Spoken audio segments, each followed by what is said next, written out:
Ouais. Bon, alors attends. Le chat, on va le mettre là sur le côté. Hop. Voilà. Exceptionnellement, c'est toi qui auras le chat. On verra ça tout à l'heure. Voilà. Oh.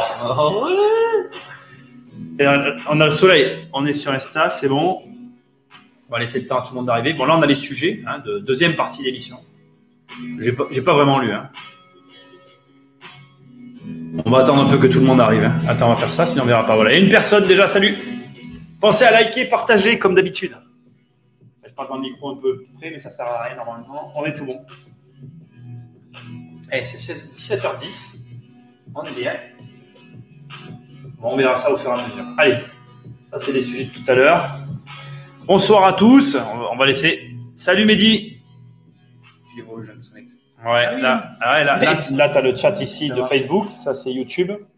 Et là, tu as ceux qui sont sur Insta. Salut Insta, c'est mieux sur YouTube. Pour tous ceux qui sont sur Instagram, vous pouvez nous voir sur Insta.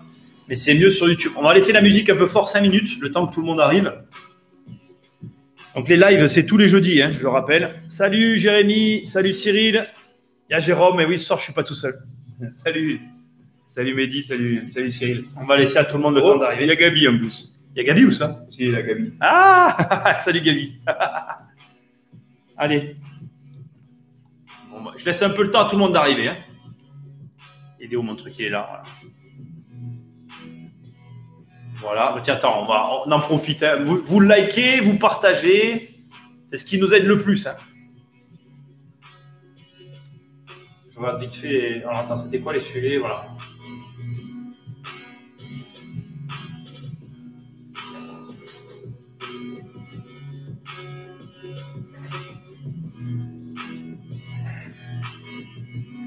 Ouais, d'accord. J'ai compris l'idée. Ah, ben oui, mais ça, bon, ça, je n'ai pas besoin de lire, je suis au courant.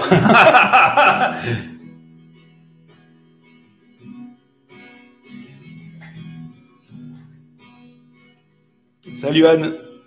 Salut Anne. Allez, on va attaquer là, c'est bon, ça sonne le glas, c'est la fin. On va attaquer. Alors ce soir, je suis avec Jérôme. Bonsoir Jérôme. Salut, bonjour tout le monde. Alors l'émission est découpée en 2 parties. Je vais le faire de plus en plus. Je vais intégrer dans chaque émission comme j'ai fait la dernière émission en live, je vais intégrer des éléments de l'actualité. Ce que je vais faire tout de suite, parce que vous avez l'habitude, c'est que donc je vais basculer pendant que je suis en ligne avec vous et c'est l'occasion pour moi de vous expliquer comment marchent ces émissions. Donc, chaque semaine, il y a une émission sur la chaîne Immobilier Compagnie et cette émission disparaît de la chaîne principale pour aller sur la chaîne secondaire qui est Podcast Immobilier Compagnie. Donc là, en même temps que je suis en train de t'expliquer ce fonctionnement, je vais basculer donc l'ancien live sur l'autre chaîne. Donc, ceux qui veulent voir la rediff, qui ne l'auraient pas vu du précédent live, vous allez sur l'autre chaîne. Ça y est, là, il est en ligne. Et ensuite, je vais donc supprimer le live de la chaîne principale, là où vous m'écoutez maintenant. Et ainsi de suite. Ça sera tout le temps comme ça, normalement, puisque je vais à chaque fois basculer les lives d'une chaîne à l'autre. C'est ce que je faisais déjà pendant le confinement. C'est ce qu'on va faire maintenant sur ces lives. Donc, tous les lives ont lieu donc tous les jeudis. Alors, on va être dans ces horaires-là, je pense, 17-19 heures. Alors, aujourd'hui, on va finir à 18h30 parce qu'il y a ma fille qui arrive à 18h30. Et quand la tempête arrive, on sent qu'elle est là. Donc, il y aura un arrêt un peu avant la fin ce soir. Salut Cédric. Donc voilà, on va faire en sorte que de toute façon de tout caser. Là au début, le premier point, c'est moi qui vais l'aborder parce que ça me concerne et puisque j'ai envie un peu quand même de vous tenir au courant de plusieurs éléments. Et d'ailleurs, si ça concerne un peu Jérôme parce qu'il m'a fait des retours intéressants sur le sujet aussi. Et voilà, donc là, je suis en train de supprimer le live de la dernière fois. Hop, c'est fait aussi. Et donc, maintenant, on prend le live en cours et donc, c'est parti. Donc, je fais l'ouverture. Donc, encore une fois, bonsoir à tous. Salut Costa, salut Anne, salut Mehdi, salut Cédric, salut à tous ceux qui nous rejoignent. Si vous êtes sur Instagram, venez sur YouTube. C'est vraiment plus confortable, je vous assure, mais vous pouvez rester sur Insta si vous êtes bien là-bas. Et sinon, sur YouTube, vous posez vos questions et on y répond ensuite. Alors, rapidement, moi, j'ai envie de déjà vous parler. Donc, Jérôme m'a fait état d'une situation par rapport au programme. C'est vrai que je ne peux pas vous informer des mises à jour dans les programmes pour tous ceux qui sont à l'intérieur. Donc, il y a eu une grosse mise à jour sur comment faire une affaire que Jérôme n'avait pas vue. Et il y a une mise à jour sur le programme 1 million où il y a carrément un module entier qui est apparu.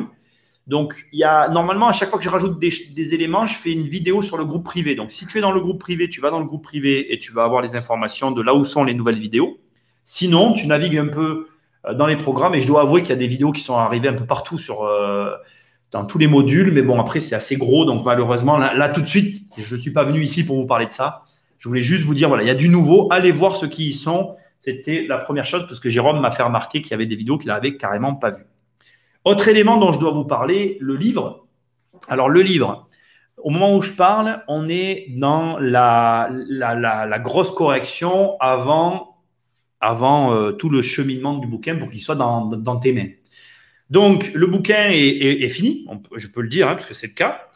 Au moment où je parle, on est quand même dans les grosses corrections, donc on est à la moitié. Voilà. On est à une centaine de pages. Il en reste autant. Ça ne veut pas dire qu'il y a moins de travail. Je pense au contraire. Il y a peut-être plus de travail sur la deuxième partie. Mais le bouquin avance. Quand cette correction sera terminée, je vous le dirai. Et je vais tout faire. Je voulais quand même le dire. Je fais tout pour qu'il soit disponible en décembre. S'il n'est pas disponible en décembre, il sera disponible en janvier. Mais ça va se jouer fin de cette année, début d'année prochaine. Voilà. Et je pense, j'en suis même quasiment certain, ce coup-ci, il sera directement disponible que sur Amazon. Voilà, je pense que je ne vais pas m'embêter outre mesure. Voilà, je pense. Je verrai un peu quand j'avance et on verra les retours. Allez, c'est parti. On va parler du premier sujet de la soirée. On va parler de Lotier.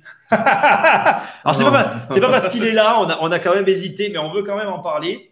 Mais avant de parler de Lotier, je vais un petit peu poser des questions à Jérôme sur le marché. Ouais, c'est plutôt sur le marché. C'était plutôt le marché. Ouais. Alors, le marché actuel, alors c'est un ressenti, c'est pas, attention, c'est comment nous on voit les choses et comment je vois les choses.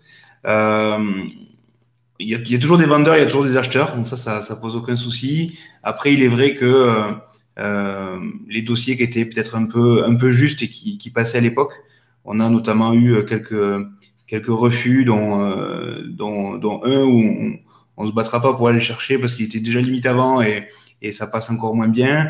Un où c'est un peu tendu et on va se battre pour aller chercher le financement. Mais je pense que la situation va pas changer en termes de vendeurs et d'acquéreurs sur le fait que l'investissement est toujours aussi intéressant.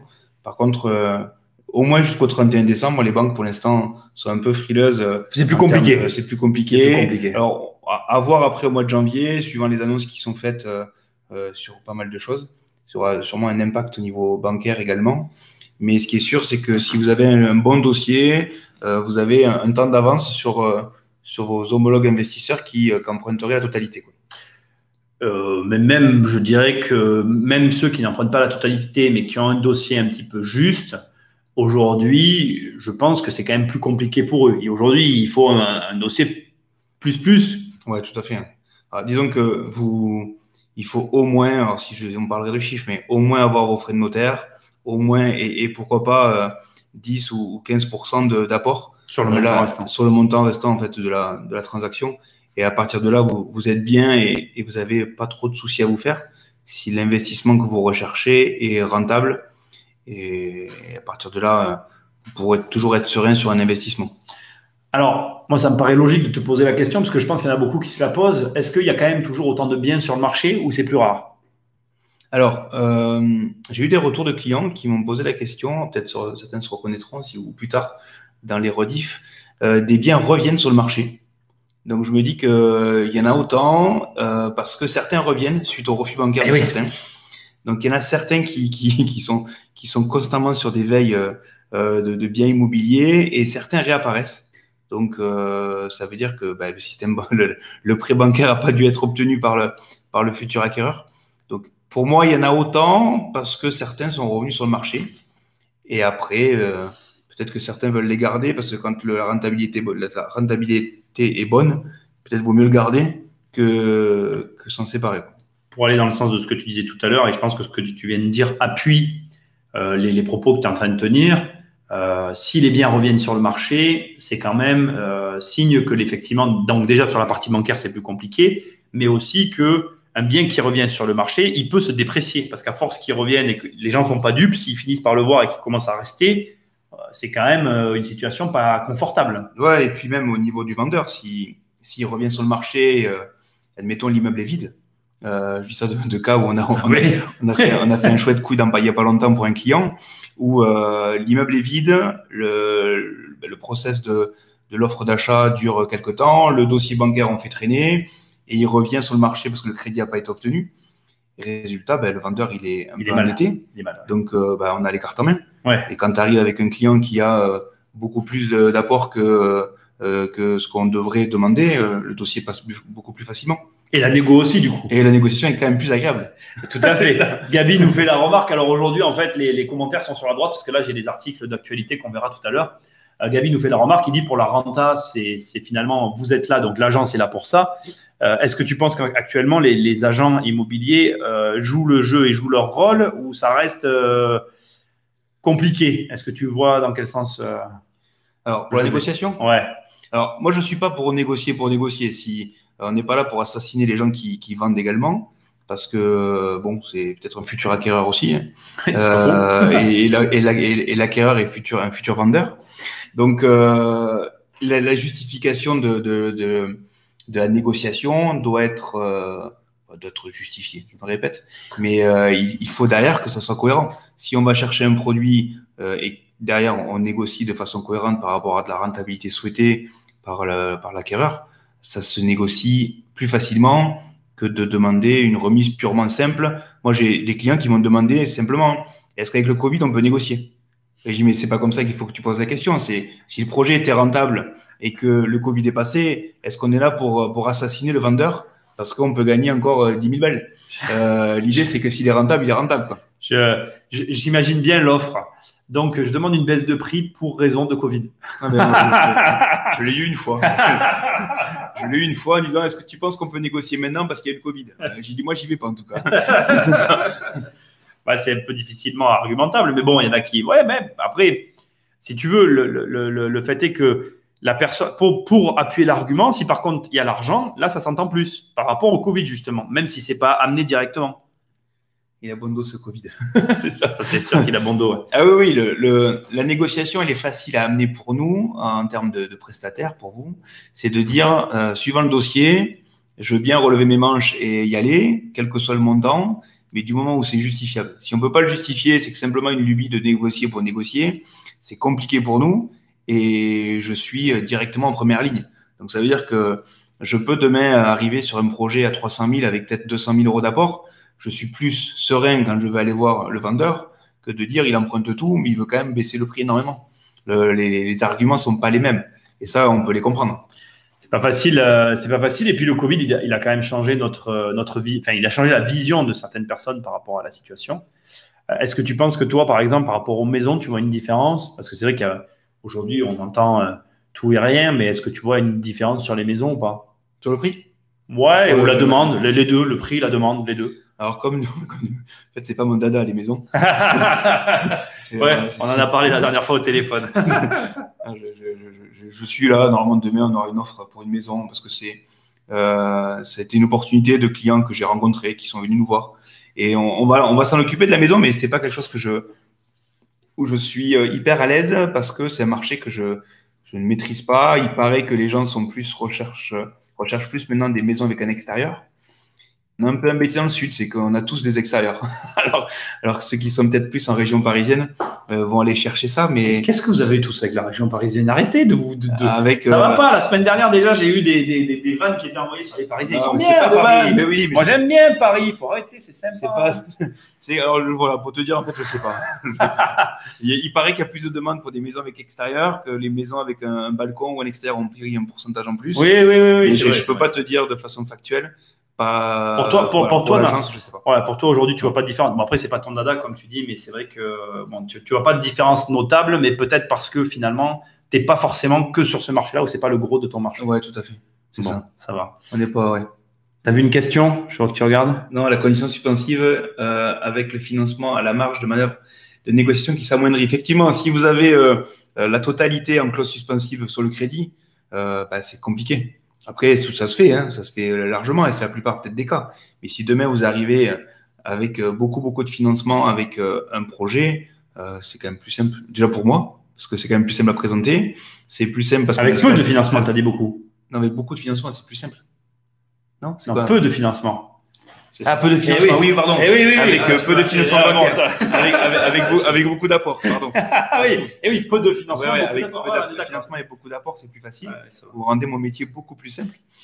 Si vous avez beaucoup de financement, beaucoup de clauses suspensives, beaucoup de plein de choses, la négociation, vous n'avez pas trop les cartes en main. Alors, c'est marrant parce que je suis sûr qu'il y en a qui doivent se le dire, mais du coup, si le mec il a tout l'argent, il va se dire oui, mais j'ai pas besoin de toi. La question qu'on se posait, la question qui tue, le mec vicieux. La question qu'on se posait justement aujourd'hui, c'était, on a échangé un peu avec Nicolas sur ça, c'était quel était l'intérêt d'une agence immobilière, sachant que maintenant vous pouvez tout faire tout seul. Et on en est conscient. Donc nous, ce qu'on apporte, c'est ce conseil.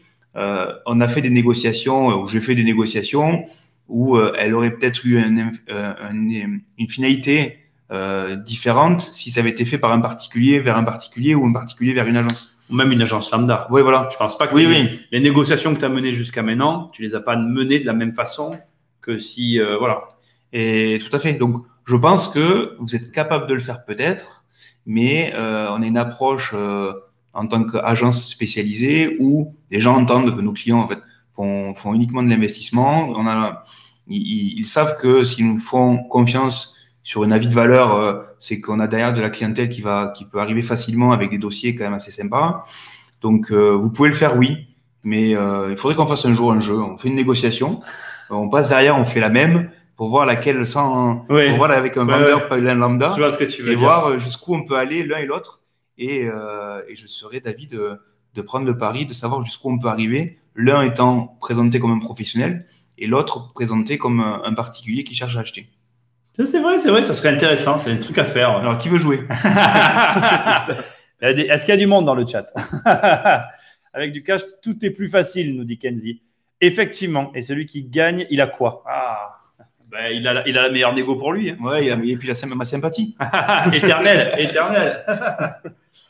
Bon, alors effectivement, oui, c'est vrai qu'aujourd'hui, on s'est réunis, on a parlé de ça. On a parlé entre autres donc de l'état, de l'utilité de l'agence sur les marchés actuels. On a parlé aussi des mandataires. Tout à fait. Gros sujet de la journée. Gros sujet de la journée. On va quand même un peu vous en parler. Alors, je vais vous mettre un lien de toute façon, indépendamment de tout ça, dans le chat. Hein, et il sera, je pense que je vous mettrai le lien pour ceux qui regarderaient la rediff. Je vous mettrai le lien dans les commentaires vers le site de l'agence. Donc là, pour ceux qui la connaissent pas, l'agence s'appelle Lotier, c'est notre agence immobilière. Et c'est une agence de mandataires. Donc c'est vrai que on n'a pas eu encore l'occasion d'en parler. J'ai pas eu l'occasion d'en parler sur la chaîne. Un petit peu du mode de fonctionnement et ça va être un petit peu pour moi. Alors aujourd'hui, je vais pas vous faire un pitch autour de ça. Je vais vous expliquer comment ça fonctionne et vous expliquer aussi les différentes parties que ça implique. L'agence, en fait, c'est une agence de mandataires qui est spécialisée notamment en investissement, mais aussi en gestion locative. Donc, en fait, on fait la gestion. Au départ, c'est ça le cœur du métier. Je pense que je peux dire ça comme ça. Oui, c'est ça. Voilà. Donc, on fait de la gestion et l'idée, c'est qu'en gros, on gère vos biens. Mais de toute façon, vous le verrez sur le site, ceux que ça intéresse. On gère les biens pour 39,99 € par mois. Peu importe le bien que vous nous confiez, c'est le coût de gestion fixe qu'il y a sur le bien. Ça ne comprend pas les honoraires de remise en location. Ça n'inclut que les frais de gestion à l'année. Pourquoi j'ai dit un réseau de mandataires? Parce que si au départ, on a développé, en fait, on voulait se développer sous forme d'une application, clairement, on s'est heurté très rapidement à un problème. L'application n'existe pas encore pour l'instant, je vais être très transparent. Mais on s'est heurté tout de suite à un problème, c'est que de toute façon, d'une façon ou d'une autre, il allait falloir que là où on a des biens, il y ait quelqu'un sur place. Donc, d'où l'idée de coupler en fait ces deux éléments entre le réseau de mandataires et l'application. Et donc, en fait, on développe en fait finalement un réseau de mandataires, pas comme les autres, puisque ce sont des mandataires qui vont pouvoir proposer en plus la gestion et d'autres services associés. Je ne vais pas tout expliquer ce soir, parce qu'encore une fois, sinon ça va faire une vidéo un petit peu trop longue. Et l'idée, c'est qu'aujourd'hui, on s'est rencontrés parce que justement, on a débattu aujourd'hui de la façon dont on allait proposer aux personnes d'intégrer la société. Alors, je vais mettre le haut là, on n'est pas en mesure aujourd'hui d'intégrer des milliers de personnes, hein. On n'a pas la vocation à faire ça, mais on va chercher effectivement, en tout cas, des mandataires dans les lieux où on va avoir des lots, où on a déjà des lots, parce qu'il y a des lieux où on a déjà des lots et où on n'a pas forcément la personne en face pour faire le tampon entre les besoins que peuvent avoir les lots sur place et notre activité à nous qui va devoir à un moment donné s'amorcer et vivre indépendamment des propriétaires et dépendamment des locataires en place, parce qu'à un moment donné, il va bien falloir que quelqu'un s'occupe de tout ça. C'est ça. Voilà. Non, mais sur les mandataires, ce qu'il faut prendre en compte, c'est qu'on ne va pas prendre des mandataires lambda où déjà ils seront formés pas en 2 heures ni en 2 jours, ils auront un paquet d'heures à faire et notamment quelques-unes à faire ici avec nous. Ils auront dans le profil idéal déjà des investissements à titre personnel. Oui, ça veut dire qu'ils pourront parler de choses qu'ils connaissent. Donc, vous allez pouvoir parler à des gens qui ont déjà du patrimoine.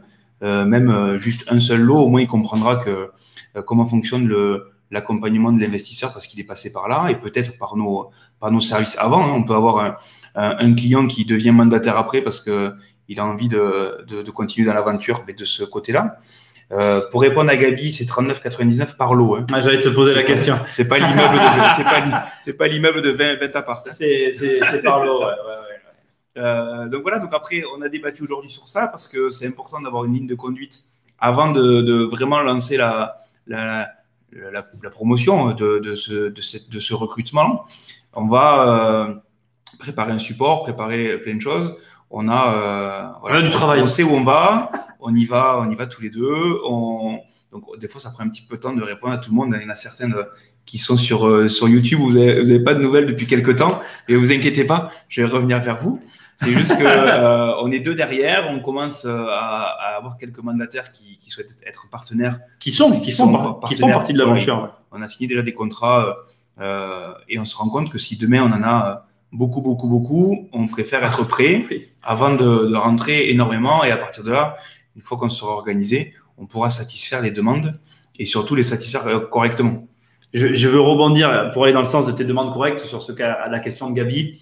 On a le concept de l'agence, il a beaucoup évolué depuis le premier jour et le système a beaucoup évolué parce qu'en fait, au départ, même sur certains tarifs, on a toujours fait en sorte de proposer des tarifs que nous, on serait prêt à payer.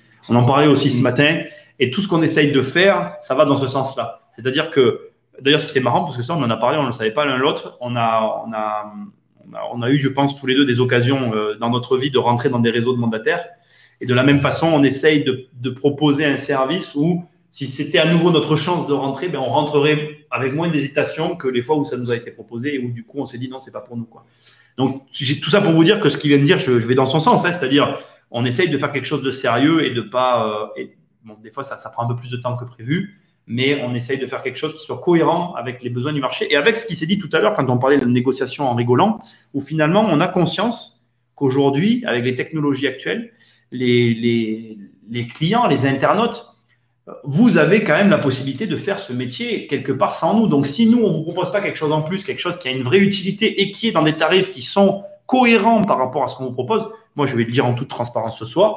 Bon, je sais qu'il y en a qui vont sourire derrière l'écran, mais moi, mes lots, je les ai donnés sans réfléchir à 39,99 €, même quand c'est un immeuble et que c'est par lot, parce que c'est un tarif qui me correspond tout à fait et que je suis prêt à payer personnellement. Il n'y a pas de tarif intra-entreprise, quoi. Voilà. Oui, tout à fait. Ça, c'est intéressant. Enfin, nous, on a toujours voulu ça parce que c'est vrai que c'était important. La gestionnaire a la même quantité de travail pour nous et elle n'a pas une valeur inférieure quand c'est des biens qui sont à nous, des clients.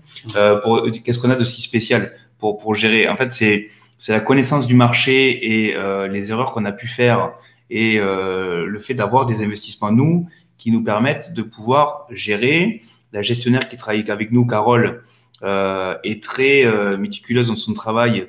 Donc, on va avoir une gestion centralisée sur les bureaux de l'agence. Et ensuite, tout ce qui pourrait être traité sans déplacement se fera directement par la gestionnaire, par Carole. Et si que vous verrez peut-être bientôt, on va s'organiser pour qu'elle soit là.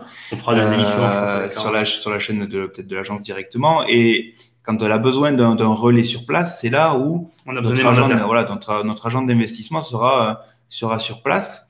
Mais pour vous dire que si on vous envoie vers quelqu'un pour être accompagné sur place, peut-être que vous ne fonctionnerez pas directement avec nous, mais vous serez toujours avec quelqu'un qui sera spécialisé pour vous accompagner au mieux. Pour répondre aussi à qu'est-ce qu'on a de si spécial, on a, au fil des années, on a une façon, enfin moi j'estime avoir une façon de louer qui n'est pas conventionnelle.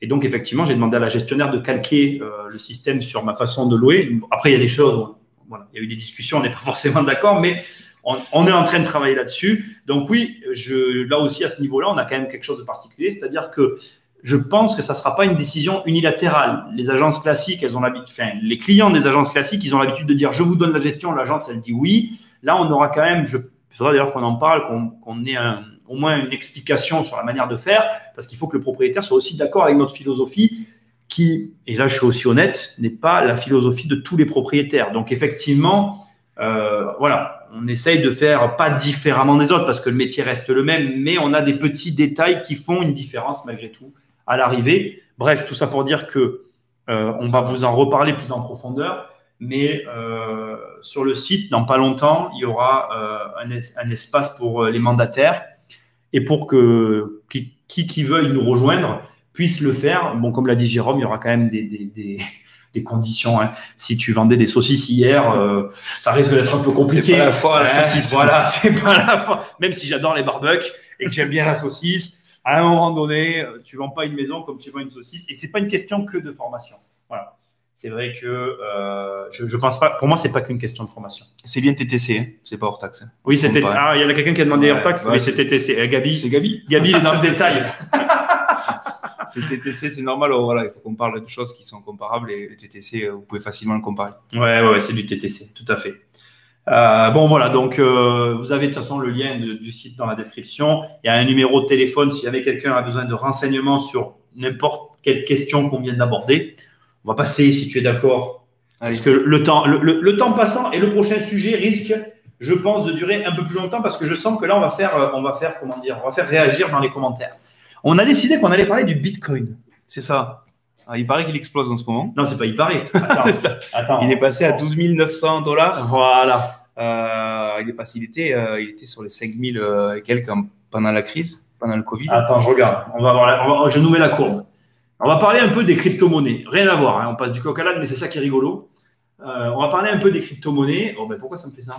Il paraît que PayPal va accepter. Oui, voilà. J'ai eu l'info. Et je pense que c'est pour ça que ça commence à. Et ça va. Et ça, je suis d'accord avec toi. Ça, je crois que ça risque de tout à fait. Ça risque de booster le truc, quoi. Et si chez Lotier, on pourrait accepter le Bitcoin. Non, ne t'engage pas sur cette voie.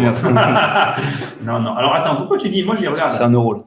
Ah oui, mais toi, c'est en dollars. Moi, je parle en dollars. Moi, je parle en dollars. Ah, là, tu m'as. Ouais, c'est déjà pas mal. 11 000 €. Attends, c'est déjà pas mal parce que, regarde, si on regarde il y a 5 ans, posez-nous vos questions ou faites vos commentaires parce que pour le coup, alors là, franchement, on s'est engagé sur le sujet. Le Bitcoin, c'est vraiment pas. Ouais, si je dis pas de bêtises, tu vois, attends. On est quand là? On est en 2020. On est en 2020, effectivement, en mars. Donc, voilà. Tu vas regarder. En plein confinement, ceux qui ont eu la grande idée d'acheter des bitcoins, ils ont doublé quand même. C'est ça, exact. C'est chaud, hein? Alors moi, je vais raconter une histoire. Toi, tu la sais pas. Ce jour-là, j'ai eu un coup de bol. J'en ai acheté. Quoi? Ouais. Au début, si je me plante, si je me plante, il faut pas que j'en parle. Donc j'en ai acheté, mais j'ai acheté rien. J'ai acheté 500 € en fait. Mais et attends. Et j'ai paramétré le logiciel de bourse au cas où que si je faisais x2, c'était automatique, tout se revendait en fait. Et en fait, tout s'est revendu. C'est ça. Donc en fait, j'ai fait quand même x2. Mais un jour, je vais sur mon compte et je me dis, mais comment ça se fait que j'ai autant d'argent et j'ai plus rien de placé? Et en fait, c'est que le logiciel a fait son boulot. J'avais dit qu'à x2, il fallait revendre et il a revendu. Donc du coup, donc j'aurais pu laisser. Mais bon, donc du coup, c'est mon expérience Bitcoin qui me dit que c'est quand même assez facile. Il faut juste acheter au bon moment en fait. Oui, Par contre, c'est pas très, c'est moins sécurisé que ce qu'on peut proposer nous en fait. Non, c'est pas pareil. Je sais pas, je suis pas à l'aise. T'es pas à l'aise parce que c'est pas pareil. Parce que si tu veux, c'est vrai que c'est un mécanisme qui est. Enfin, moi, je pense. Après, c'est mon analyse, mais c'est un mécanisme qui est relativement différent. C'est de la spéculation pure. Ouais. Toi, tu as l'habitude d'avoir une double sécurité. Comment, tiens, mais c'est marrant, on va parler de ça. Pourquoi tu es venu au Bitcoin? On verra les questions après, t'inquiète pas. Salut à tous, Passion Moteur, j'espère que ça va. Où sont les masques? Alors, on vit toute la journée ensemble. Mais t'inquiète pas. On est proches, on De quoi tu me parles, les masques? Mais je sais pas de quoi tu me parles, moi j'ai pas la télévision. De toute façon, je suis pas au courant. Pourquoi je suis arrivé là? Comment t'es tombé sur les Bitcoins? En fait, par curiosité, et après, j'ai eu la chance d'intervenir à un séminaire. Ouais, j'ai compris. Ouais. Oui, parce qu'en plus, effectivement, je m'intéresse au Bitcoin au travers de François Denis. Ouais, je suis allé faire une intervention chez François Denis. J'ai apprécié le personnage. Oui, super, François. Et du coup, j'ai recherché ce qu'il faisait. On peut pas lui faire un hashtag là, vite fait? Ouais, on peut pas le nommer quelque part. Attends, Il va vas-y, nous rejoindre. il va nous rejoindre. Et à partir de là, je me suis renseigné. Je sais même pas, hein, j'ai fait ça dans mon propre coin. Ouais. Et j'ai jamais eu de chance dans ces choses-là, parce que je me dis que je suis pas trop joueur, en fait. Et ouais, t'as pas. Et je me suis dit, bon, c'est quand même à 5 000 euros, alors que c'était à 12 à une époque, ou 19. Pourquoi pas à 500 balles? Au pire, je perds 500 balles. Et en fait, ça fait x2. Et voilà, donc je me suis dit que si j'avais été plus courageux, mais je pense que heureusement que je ne l'étais pas, de mettre beaucoup plus, parce que si c'était dans l'effet inverse, j'aurais eu quelques difficultés. Ah non, mais c'est tout le problème. Alors, Nicolas me demande, Nicolas me dit, tu as pris des bitcoins, toi, Nico? Donc non. En fait, à chaque fois que j'ai l'occasion d'en prendre, il y a toujours une opération immobilière qui me fait me dire, en fait, pour moi, mais je réagis comme Jérôme. En fait, pour moi, si tu achètes des bitcoins, il faut que l'argent que tu mettes sur le bitcoin, tu sois prêt à le perdre ou que tu n'en aies pas besoin. Sauf que moi, comme j'ai toujours une opération en cours, et donc là, j'en ai plusieurs en même temps. Et donc, je suis vraiment, voilà, je veux tout faire, comme j'aime bien tout choisir. Je peux pas je peux pas prendre le risque, quoi.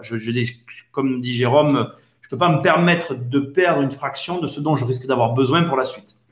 Mais comme toi, moi, je connais bien François aussi. Petit spoiler par rapport au début, il sera dans le livre sur les crises. Je le lui ai demandé, il a accepté. Parce que je trouve qu'il a son mot à dire par rapport à tout ce que j'ai pu faire dans ce bouquin. Bref, donc non, j'ai jamais pris de Bitcoin. Et c'est vrai que quand on voit ça, on est tenté de se dire il faut y aller. Moi, il y a une histoire que tu connais pas. Par relation, je connais pas la personne. Moi, je connais quelqu'un qui connaît quelqu'un, mais que je connais pas cette personne. Voilà. Non, mais je connais quelqu'un qui a un ami que je ne connais pas. Mais le gars est devenu multimillionnaire en Bitcoin. Il roule en Ferrari actuellement. Alors, j'ai regardé du coup par curiosité l'histoire parce que c'était tout à fait nouveau. Et je suis remonté à la création. Ah, mais oui. Et les bonhommes qui l'ont acheté à 100 $ ou 80 $, et maintenant c'est à 12 000, et encore c'est monté jusqu'à 19 000 $. Tu te dis, mais on n'y croyait pas en peut-être 2013, je veux dire une bêtise, hein, mais je crois que c'est 2013 ou peut-être non, mais non, c'est après la crise de 2008, je crois. Mais ça, 3 janvier 2009. Voilà. Ici. Voilà. Ouais, voilà. Donc du coup, tu te dis, mais c'est ça, c'était donc 300, je sais pas si c'est en euros ou en dollars. Ouais, ça valait rien. Ouais. C'était, mais moi je me souviens, j'étais du coup beaucoup plus jeune, que c'était complètement, personne n'y croyait. Ah mais non. Et en disant, mais c'est quoi ces grands malades? Et maintenant, une fois que PayPal vient de dire que ça sera peut-être un moyen de paiement sur leur plateforme, ouais. Je pense que certains vont y retourner ou alors continuer à y être, tout à fait. pour qu'ils puissent utiliser, sans utiliser le système bancaire, des paiements sur PayPal. Tout à fait. Mais la PayPal, en ayant fait ça, ils vont influencer le marché. Alors, le problème du Bitcoin, c'est intéressant ce que tu viens de dire pour revenir à l'origine. Je ne suis absolument pas un spécialiste du Bitcoin. Mais il y a une chose que je crois savoir, c'est que dans le Bitcoin, il y a beaucoup de baleines. Je ne sais pas si tu sais ce que c'est. C'est-à-dire qu'il y a beaucoup de porteurs qui détiennent un gros volume de Bitcoin. Et donc, il y a des gens, j'ai déjà entendu dire qu'il y avait un risque que si ces personnes elles vendent tout d'un coup, ça pouvait bousculer les cours. Alors après, bon, moi je spécule pas sur ces trucs-là, c'est pas mon domaine, j'y connais rien. Ce que je dis est peut-être totalement faux. D'ailleurs, je préfère le dire avant. C'est vraiment pas mon domaine. Ouais, Mais aujourd'hui, on peut pas nier que même en immobilier, je peux pas dire qu'on peut pas faire ça, mais il faut avoir plus de technicité pour arriver au même résultat que là, un mec, comme tu dis, il l'achète. Il dort, il se réveille, il a des sous, quoi. Ouais, alors, j'ai regardé des chaînes YouTube sur le Bitcoin, mais je ne comprends pas. C'est assez dingue. Alors déjà, ils utilisent des mots des mots que je ne connais pas. Mais moi non plus. Mais je rigole parce que c'est ça. Et ils sont dans un langage qui doit être correct pour eux. mais c'est assez compliqué. Donc, il faut vraiment se renseigner avant de se lancer peut-être là-dedans. Accompagnez-vous sûrement de personnes qui peuvent vous filer un coup de main, parce que je pense que tu peux vite perdre un peu de rond. Mais c'est sûr que la crypto-monnaie aujourd'hui, c'est un univers. D'ailleurs, tu vois, ben là, on le voit, hein, on a les indicateurs, l'Ethereum, le Litecoin, le Ripple, tous ces machins. Bon, après, je connais pas les trucs, mais il y a énormément de crypto aujourd'hui. Et d'ailleurs, il y a même, je crois qu'il y a des sites qui les recensent. Mais ce qui est curieux, c'est qu'il je crois qu'il y a le Bitcoin qui augmente et tu en as certains qui ont chuté. Parce qu'en fait, une crypto-monnaie, c'est pas qu'une monnaie, en fait. François m'a un peu expliqué. Après, bon, je suis un peu pas sceptique, c'est pas le mot, mais je suis pas le mec le plus intéressé au sujet. Je pense que comme tout, si tu t'y intéresses, c'est compréhensible. Mais il faut aussi vraiment s'y intéresser. Bah, tu vois, là, on a les augmentations récentes. Ouais. Mais regarde tout ce qu'il y a. Tu les vois derrière? Bitcoin, Ethereum, Tether, Ripple, Chainlink. C'est énorme. Il y en a, mais en fait, toutes ces cryptos. Il y a 65 monnaies. Ouais, toutes ces cryptos, mais c'est pas que des monnaies en fait. C'est aussi des technologies avant tout. Ça, François, s'il était là, il nous l'expliquerait. Mais François, je sais pas comment on fait pour le taguer, mais bon, il a été tagué sur Facebook. Ah, il a été tagué sur Facebook. Bon, ben ça va.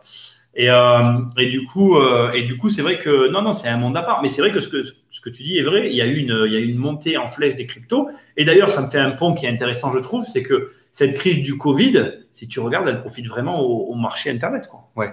Le marché du web, il est en expansion totale. Tout ce qui est web, c'est assez impressionnant. Ouais, quand tu vois le chiffre d'affaires de certaines boîtes qui faisaient du web pendant le confinement, ça n'a pas été un souci pour eux. Ah non, mais c'est certain.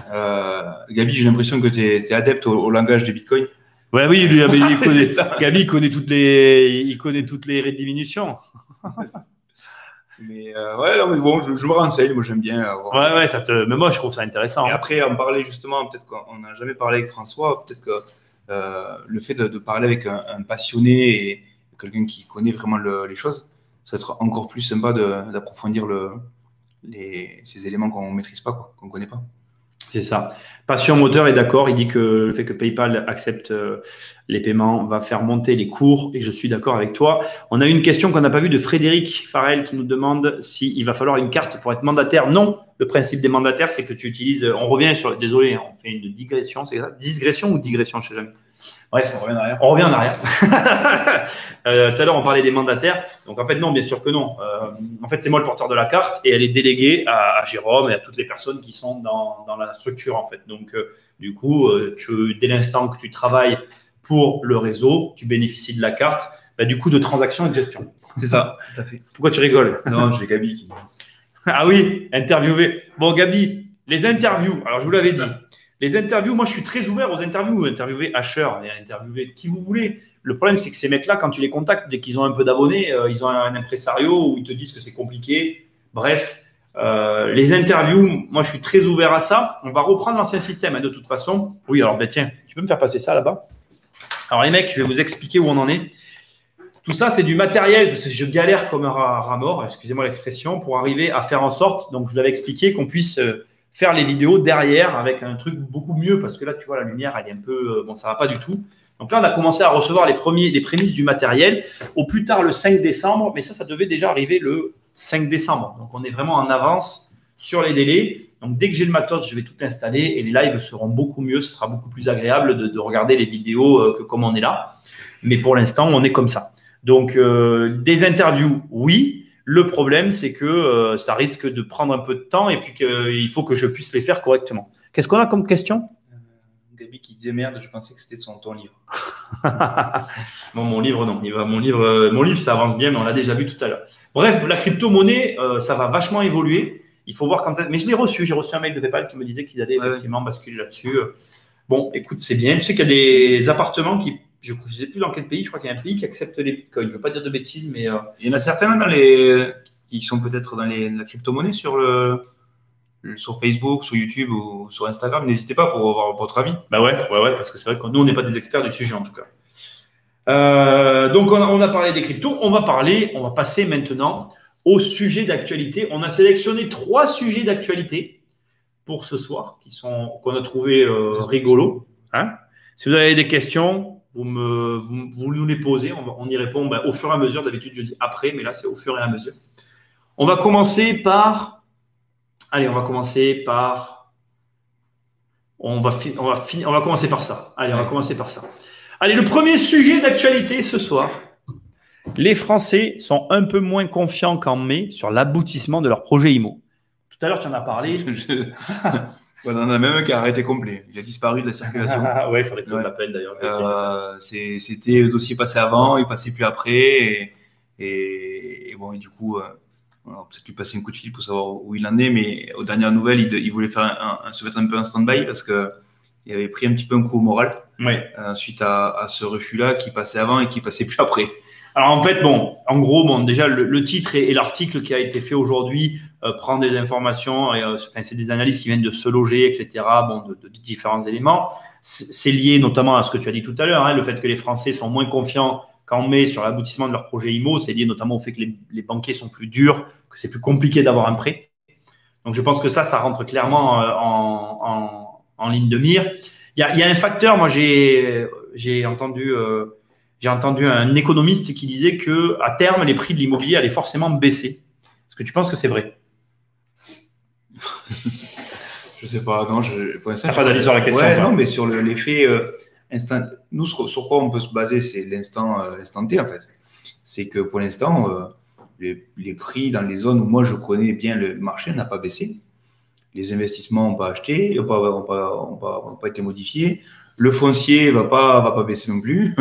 C'est la grosse question du sujet sur quelques projets dans quelques secteurs, c'est que vu la situation, il se peut que le foncier peut-être un jour ou l'autre, on a un client qui en a proposé un projet et il me dit Jérôme, plus jamais tu me proposes des choses pareilles parce que si le foncier est déjà élevé maintenant, il sera pas mieux dans quelques années, quoi. Donc, sujet de la soirée, on va en parler tout à l'heure du foncier. C'est ça. En fait, il vous fait un teasing pour la suite, quoi. Donc non, pour l'instant, moi, les prix, j'ai pas l'impression que les prix. T'as pas l'impression que ça va. Ils disent, tu vois, qu'il y a un déséquilibre dans l'article, qu'il y a un déséquilibre entre l'offre et la demande. Voilà. Alors attends, dans quel sens? Sur ces derniers points, les Français sont peut-être exagérément confiants, car pour l'instant, les chiffres semblent montrer le contraire. Dans une note repérée par les Échos, la Forêt Immobilier constate qu'entre juin et septembre, l'offre d'immobilier ancien s'est encore asséchée. Et moi, je suis aussi d'accord avec ça. C'est ce que je voulais te dire aussi tout à l'heure quand je te posais la question. Moi, j'ai l'impression, quand je suis le marché, parce que j'ai mes alertes, mon téléphone, je peux m'en servir, on est sur Insta avec, mais quand je vois mes alertes, je trouve qu'il y a moins d'immeubles qu'avant le Covid, en fait. Je trouve qu'il y a moins de biens, moi, sur le marché. C'est ma sensation. Oui, non, mais après, c'est… Il y a moins de biens, je trouve. Je suis d'accord avec ce qu'il y a décrit là. Et par contre, tu vois, ils disent que Paris, le stock remonte. Seul à Paris, le stock remonte, mais il est tombé. Disons, Paris, c'est pas la France. Et la France, c'est pas Paris. Mais j'adore Paris. Je dis pas ça. Comme a dit Gabi tout à l'heure, l'île Saint-Louis, moi, c'est top. Mais donc voilà, toi tu le vois cet assèchement du marché, de ce manque de biens sur le marché ou pas forcément? J'ai pas l'impression de le subir. Toi, tu le sens pas, toi, c'est marrant. Hein. Mais après, ou alors, on n'a pas. Moi, le secteur que je maîtrise est peut-être un petit peu plus restreint. Non, moi, je dirais qu'il est plus grand, justement. Tu as un grand secteur, tu t'en rends pas compte. Ouais. Pour un agent, tu as un grand secteur. Ouais. Bon, les agents, ils ont des secteurs beaucoup plus restreints que toi. Et je pense que comme tu as un grand secteur, la grandeur fait que c'est plus dilué. Parce que du coup, tu as peut-être raison sur ça. Ouais. C'est quand je vois que dans tel ou tel secteur plus restreint, il n'y en a pas. En fait, j'expande ma recherche. Oui, c'est ça. Mais ce que font pas les autres. Et à partir de là, ouais, c'est ça. Donc, oui, bon, peut-être qu'ils ont sûrement raison, en tous les cas.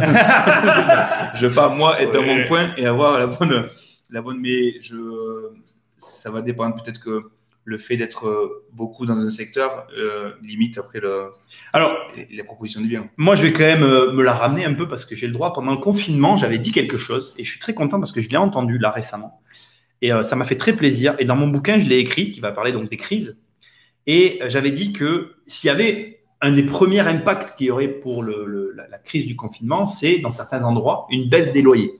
Et dans l'émission dont j'ai écouté l'économiste parler, il disait qu'on notait dans les centres des villes, et je pense, en l'occurrence, ce n'était pas précisé, mais ça c'est moi qui le précise, je pense pour tous les logements sans extérieur et sans prestation, qu'il y a une baisse des loyers parce qu'aujourd'hui les gens ne veulent plus vivre dans actuellement, au vu des confinements et des couvre-feux, je pense que les gens n'ont pas envie d'être dans des logements sans extérieur. Et plus tu es dans une région comme par exemple le sud de la France pour nous, moins tu acceptes d'être confiné dans un endroit où il n'y a pas d'extérieur. Et moi, j'avais parlé, j'avais fait des émissions pendant le Covid et tout, et j'avais dit, d'ailleurs, je pense qu'il y en a une qui restait en ligne où je dis peut-être qu'il y aura des baisses de loyer. En tout cas, c'était un des facteurs que je voyais, que j'avais déjà remarqué pendant la crise de 2008. Et là, il semblerait que dans certaines villes, ça se confirme. Donc, ce que je veux dire, bon bref, c'est pas pour dire que j'ai raison, mais ça fait quand même plaisir. Mais ce que je veux dire, c'est que y a un autre élément que je veux aller dans ce qu'on vient de dire, c'est que l'assèchement des biens, il est que temporaire. Et il est que temporaire, ce que tu as dit tout à l'heure, je vais rebondir aussi. Le fait qu'il y ait des biens qui vont revenir sur le marché avec des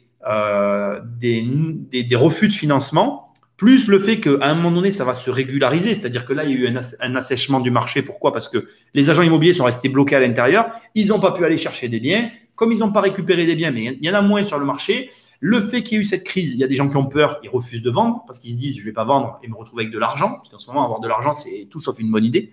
Bref, au final, tous ces éléments, ça fait que le marché, c'est logique l'état dans lequel il est actuellement, mais il faut faire attention parce que s'il y a trop de refus de prêt, que les biens reviennent à la normale, ça peut effectivement s'inverser. Et là, en fait, le jeu va commencer une fois que une fois que tout ça, ça va un peu s'estomper et que la situation va redevenir à la normale. Parce que c'est là où il peut y avoir un retournement et qu'on ne voit pas arriver sur le marché. Voilà. Donc, c'est quand même intéressant. On verra. Après, moi, je ne veux pas prédire l'avenir. Je donne juste des tendances ou des choses qu'on peut sentir. Mais je trouvais que l'article était intéressant et que ça méritait qu'on en parle ce soir. On va boucler l'article, on regarde les questions et on passe à la suite. Alors, est-ce qu'on a eu on était aux États-Unis. On peut acheter des bouts d'appartements en Bitcoin. Ouais, mais ça, c'était la suite logique des choses. Hein. Ouais. Gabi, 12% annuel brut. Des Bitcoin. Oh, il parle. Bon, attention à vous couper. Mais je vais faire attention parce que moteur, t'inquiète. Mon client actuel est se loger. Ben, voilà. C'est ça. Jusqu'au 5 décembre, tu as tout pris sur quoi? Sur Wish. C'est quoi? Oui, c'est une plateforme D'accord. d'achat. En hypothèse réouverture des vannes des banques pour quand? Ah, ça c'est une bonne question, Sandra. Je pense que donc déjà, je pense il n'y a pas de réouverture des vannes déjà. Enfin, je vais te donner mon avis. Je pense pas qu'il y ait de réouverture des vannes parce que malgré tout, moi tu l'as vu, nous on a eu un rachat, un refinancement sur un immeuble. Il y a quand même il y a eu quand même des crédits et toi tu le vois, il y a des prêts qui passent. Oui. Il y a pas de. En fait, j'aimerais déjà le préciser. On ne vit pas une crise financière comme en 2008 où tu allais à la banque et tu en avais 80% qui revenaient avec un non. On n'est pas dans un cadre de réouverture. Est-ce que les banques vont revenir à un assouplissement comme avant janvier 2020? Parce qu'il y a eu un durcissement des règles depuis janvier 2020. Je ne sais pas. Et je ne suis pas en mesure de le dire parce que actuellement, on connaît des remous financiers de manière généralisée. C'est compliqué de dire ce qui va se passer. Ça va dépendre de la santé financière des banques, des directives de l'État, etc. Ce qui peut nous sauver, et je vais quand même le préciser, c'est qu'actuellement, économiquement, ce n'est pas la joie. Et donc, les politiques peuvent faire pression auprès des banques en disant, finalement, on lève les restrictions qu'on avait mises en début d'année 2020 et on vous relaisse faire ce que vous avez fait pour l'année 2019, parce qu'il faut savoir que l'année 2019, ça a été une année particulièrement bénéfique, prolifique, pour les ventes de biens immobiliers. On a passé la barre symbolique des 1 million de ventes de biens immobiliers dans l'ancien en 2009, barre qui n'avait pas été passée depuis, je crois, soit 2008, soit avant 2008, enfin avant la crise de 2008. Donc on avait vraiment, 2019 avait été vraiment une bonne année et moi-même je le sentais, l'économie pour moi elle était en train de repartir. Le Covid, ça a été vraiment un coup de massue à la tête. Bon, c'est comme ça, c'est la vie. Mais donc, réouverture des biens à la normale, on ne sait pas. Je pense que tout à l'heure, ça a été dit dans le chat. Effectivement, on le saura pour début 2021. Et oui, on y est là. Ouais, on y est presque en décembre. Ah, c'est ouf. Allez, on attaque le deuxième sujet d'actualité. Pourquoi? D'ailleurs, c'est le titre. Est-ce que je dis des bêtises? C'est le titre que j'ai choisi, non? C'est ça, normalement. Ouais. Pourquoi les immeubles de bureaux vont-ils survivre au télétravail? Alors, il y a eu un article sur le sujet que j'ai trouvé fort intéressant, où en fait, que je n'ai pas lu. On est en train de voir jusque-là. Moi, j'ai des informations sur le sujet par rapport aux États-Unis, où il faut savoir que les grandes villes, mais d'ailleurs, c'est le cas aussi de Paris, hein, on ne va pas encore reparler de Paris, mais on va quand même faire un clin d'œil à tout ça. Les grandes villes comme Paris, New York, il faut savoir quand même que le marché des bureaux, ça représente un énorme pourcentage du marché intramuros parisien. Et à New York, c'est pareil, parce que aujourd'hui, au prix où s'échangent certains logements, en particulier, il n'a pas les moyens d'acheter. Donc, les bureaux représentent un gros morceau des ventes sur ces villes-là. Et en fait, je l'ai lu en diagonale. dans l'article, et ce qui semble être dit, c'est que en gros, les bureaux vont survivre au télétravail parce que le télétravail, c'est une raison rigolote qui a été évoquée par le sujet de l'article, mais c'est ce qu'ils disent. Les parents squattent le sofa et vivent du coup avec les enfants et ça ne fait pas bon ménage au quotidien. Et en plus, il y a un autre élément qui avait été évoqué par le président et que je trouve intéressant, c'est qu'on n'est pas égaux face au télétravail. Parce que tu as des couples où la femme ne va pas travailler, où les enfants restent à la maison, ou pour diverses raisons, en tout cas, là, comment dirais-je, une cellule familiale reste à la maison. Et quand tu es en télétravail avec ta famille à côté, ben, tu télétravailles pas bien, quoi. J'ai passé le week-end avec un chef d'entreprise qui a une grosse boîte de comptable. Ouais. Et il m'a dit que pendant le confinement, en fait, il allait au travail. Oui. Il dit parce que sinon, je restais en short, en tongs. Et il dit, je travaillais pas, je jouais à la PlayStation. Et il m'a dit, je suis un vrai gosse, il faut que j'aille travailler. Et il a une grosse boîte. Et il m'a dit, mais vraiment, je l'ai mal vécu ce confinement. Il faut que j'aille au bureau, quoi. Il dit, parce que je pouvais pas, je jouais mes gosses à la PlayStation, quoi. Donc, je comprends que si tu es aussi salarié et qu'on doit un bureau, quand même, c'est quand même quelque chose qui va être très important pour être le plus efficace possible. Mais tu vois, c'est écrit. Hein. Un vrai bureau. Beaucoup de familles témoignent après le confinement de la difficulté de travailler chez soi, malgré le confort. Et je suis complètement d'accord avec toi. Je pense que tout le monde n'est pas fait pour le télétravail et qu'à un moment donné, comment je vais dire ça, je pense qu'effectivement, malgré que certains ont eu l'air de le découvrir, il va y avoir pour moi peut-être un peu plus de télétravailleurs, ou en tout cas une porte qui va s'ouvrir pour ceux pour qui c'est fait. Mais il y en a certains pour qui c'est pas fait. Moi, c'est rigolo, c'est l'effet inverse. J'ai eu à un moment donné de ma vie des bureaux dans ma maison, je travaillais tout le temps. Je me réveillais le dimanche, je travaillais. Candice d'ailleurs me l'a dit, si tu refais ça, c'est fini. Moi, j'en suis là actuellement où j'ai dû expliquer à mes enfants. Alors, je crois que je leur avais donné le lien sur YouTube, peut-être qu'elles y sont. Parce qu'elles sont seules à la maison parce que je suis là. Mon bureau est dans la maison et les enfants ont du mal à comprendre que en fait, quand tu travailles, tu es au travail.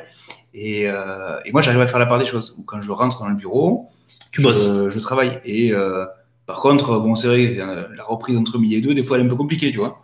Alors que si tu es avec tes collègues au bureau, dans un vrai bureau, on va dire, comme il est marqué là, c'est aussi un confort psychologique où tu t'es un petit peu plus posé pour travailler. Je sais pas, après, si peut-être d'entre vous, certains travaillent chez vous, ou vous travaillez chez vous, alors si vous travaillez tous dans des bureaux physiques, n'hésitez pas à mettre votre avis parce que c'est important. Moi, ça me fait pas peur de travailler dans mon coin tout seul. Alors après, on en parlait aussi, on change de sujet où il y en a certains qui ont besoin d'avoir des collègues de travail et on en a parlé, d'avoir du monde à côté parce que vous avez besoin de ce côté social qui peut manquer. Moi, je suis assez asocial. Tu vois. Moi, j'ai besoin d'un cadre. Moi, je suis quelqu'un de contexte. Tu vois. D'ailleurs, j'aime bien les restaurants au contexte. Quand tu vas à Disney, j'aime bien le restaurant des pirates, là, tout au fond de Disneyland. Le mec qui va tout le temps, qui connaît par cœur. le resto tout au fond. Au fond du parc, il y a un resto. C'est vraiment une cave à pirates. Et j'adore, en fait, quand le contexte, tu sais, j'aime bien être dans un contexte, quoi. D'accord. Et j'aime bien venir au travail. Moi, ça me plaît de sortir de chez moi pour aller travailler. Moi, j'aime ça, en fait. J'aime les bureaux. On a des commentaires un peu ou pas? J'attends que Fred m'accorde un espace bureau. Il doit se connaître, peut-être. Oula, attends. On a donc crypto plus IMO. Bah, écoute, ça marche, hein. Attention à la crypto-monnaie, on avait vu. Mon client actuel, hein, jusqu'à 500, c'est bon. En hypothèse, réouverture des vannes, on l'a vu. J'entends que Fred m'accorde un espace bureau. Ah, mais Sandra, je comprends. C'est son mari, Fred, je crois. Avez-vous l'impression de travailler? Alors moi, je ne travaille pas, en fait. Hein. Je vis de ma passion. C'est ça. Non, mais c'est curieux, mais j'ai déjà été employé dans des bureaux et quand ça appelait, tu n'as pas l'impression de travailler. Alors, c'est un petit peu bateau, tu vois, ce que je raconte, mais même si je reste chez moi et que je suis dans mon bureau, j'arrive à faire la part des choses parce que peut-être c'est pas une contrainte, tu vois, d'ouvrir mon PC, de travailler, de répondre au téléphone, de sortir. Après, on a l'avantage de pouvoir sortir aussi pour rencontrer les clients. C'est ce que dit Gabi, tu vois, il dit finalement tu sors, tu vas chez le notaire, tu as la prospection, tu as les visites. C'est varié comme métier. Exact. Et du coup, c'est peut-être ça aussi qui rend le côté plus facile, quoi. Alors moi, je voudrais quand même le préciser, je vais plus chez le notaire. Je fais plus les visites.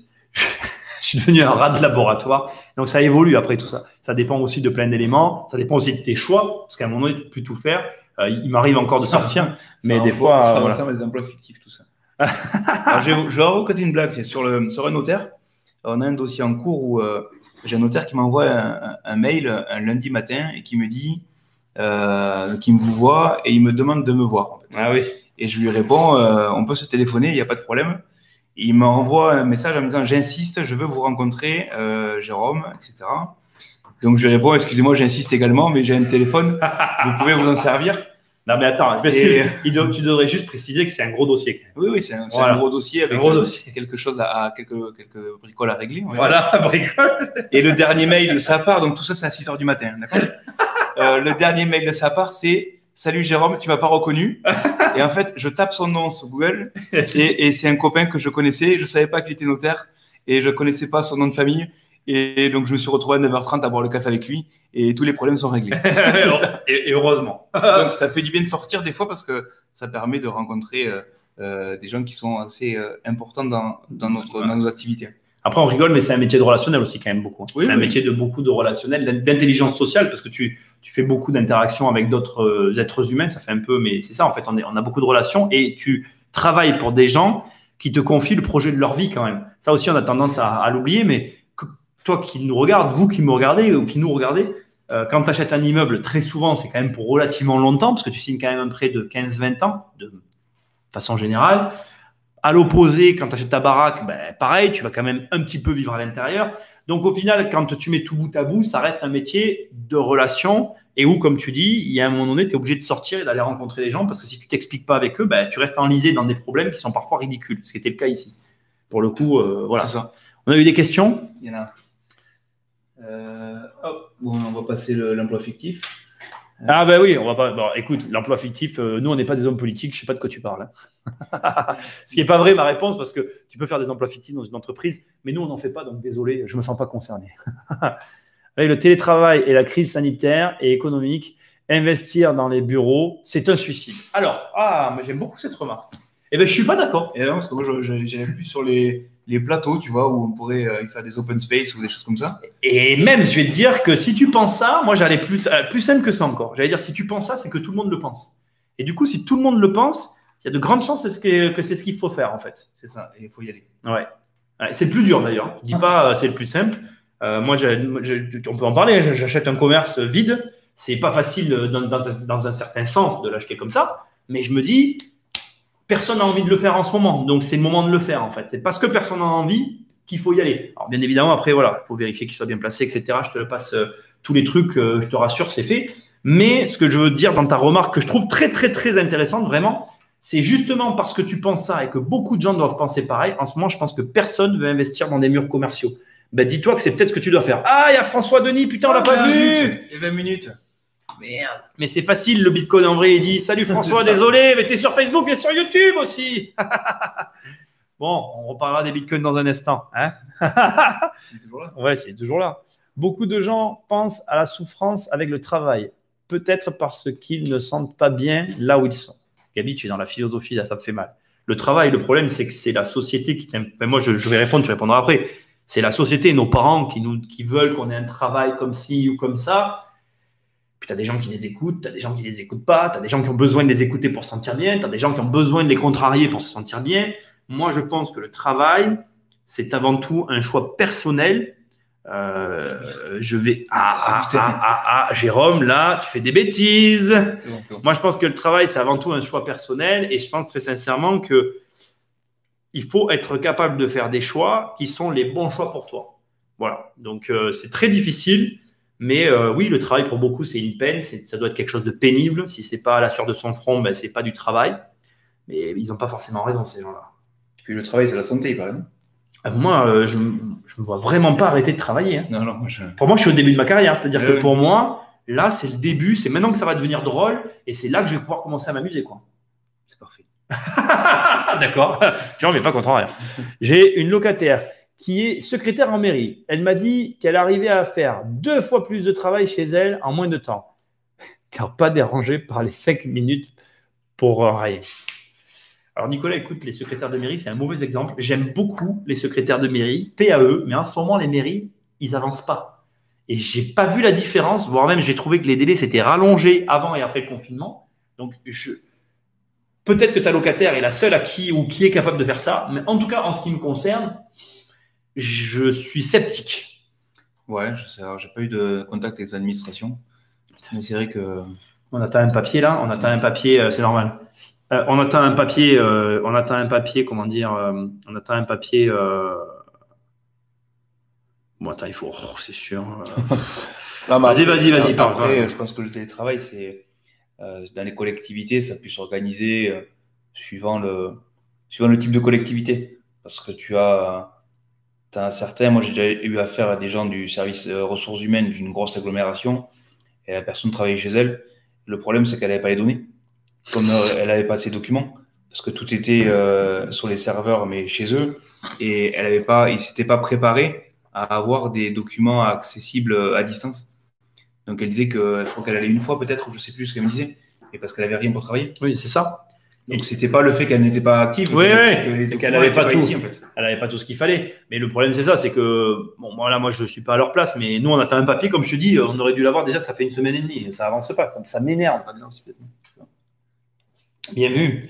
Personne veut acheter des locaux commerciaux, c'est peut-être ce qu'il faut faire. Je garde ça en tête. Très bien, on peut se rappeler. Ouais. Non, on doit s'appeler en plus. Je sais pas. Ah, je sais pas. C'est toi qui. Ça, c'est toi qui gères. Hein. Le numéro de Jérôme est sur le site. Vous avez le lien dans le chat. Tiens, regarde, je te le remets là.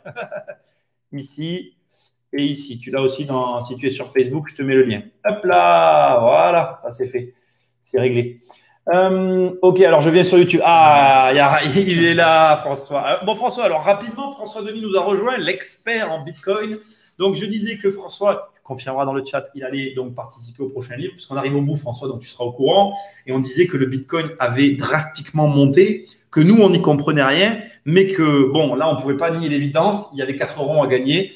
Et que Jérôme avait gagné de l'argent, mais son robot lui a revendu avant qu'il puisse prendre un peu plus de bénéfices. Donc voilà. En gros, tu as eu le résumé. Si tu as des choses à ajouter, tu es le bienvenu. Salut, il faut quoi comme diplôme pour être mandataire immobilier? Il ne faut aucun diplôme en fait. Tu as, en fait, comme je disais tout à l'heure, quand tu veux être mandataire, bon, nous, on regarde quand même le profil des personnes avec qui on travaille. On souhaite en tout cas que les personnes, d'une façon ou d'une autre, soient investisseurs. Ou en tout cas, si elles ne le sont pas, qu'elles aient la volonté de le faire relativement rapidement, parce que pour nous, c'est important que tu sois en mesure de parler le même langage que tes clients. Et même au-delà de ça, je vais extrapoler, je me permets, Jérôme, imaginons que tu vendes une maison à quelqu'un, le fait d'avoir acheté, d'avoir loué, d'avoir eu ce processus, pour moi, ça devrait être obligatoire quand tu es dans l'immobilier, parce que du coup, tu sais ce que c'est. Ne serait-ce que d'avoir des problèmes, de te faire avoir, ou de… Voilà. Pour moi, c'est limite aussi important que le diplôme. Bref, quand tu veux être mandataire, que ce soit chez nous ou ailleurs, c'est pour tout le monde pareil. Tu souscris à la société qui, elle, a l'obligation de te former et tout, blablabla. Et une fois que tu as souscrit, tu es sous couvert de la carte de la société qu'elle doit posséder, par contre, qui, elle, doit avoir le diplôme et tous les niveaux d'études nécessaires pour avoir cette carte. Elle te les fournit, elle délègue au-dessus de ta tête la carte et du coup, tu peux commencer à travailler tout de suite. Alors, tout de suite, le temps que tu saches, que tu apprennes à faire les choses.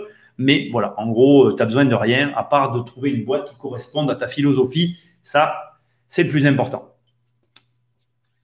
Je pense que j'ai répondu à cette question. Il y a mieux que les SCPI, il y a les REIT, bien un broker de l'immobilier, cote en bourse, c'est sans frais d'entrée, c'est magique, c'est du rendement à 12%. Voilà les copains. Écoute, Passion Moteur, moi, ce n'est pas mon domaine d'activité.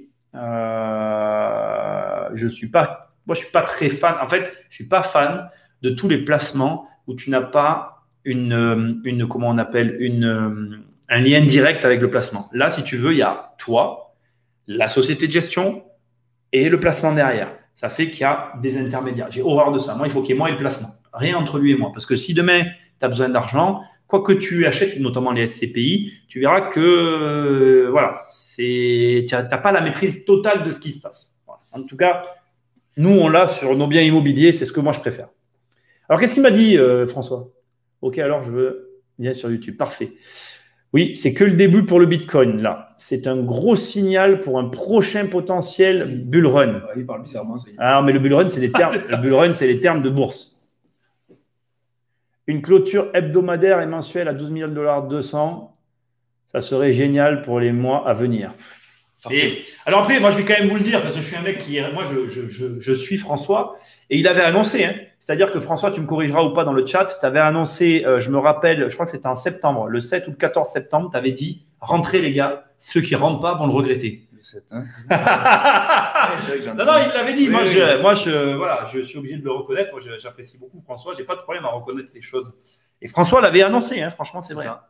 Donc voilà, pour tous les grands fans de Bitcoin, vous avez le gourou de la secte. Il est là. Il est présent. Il est là.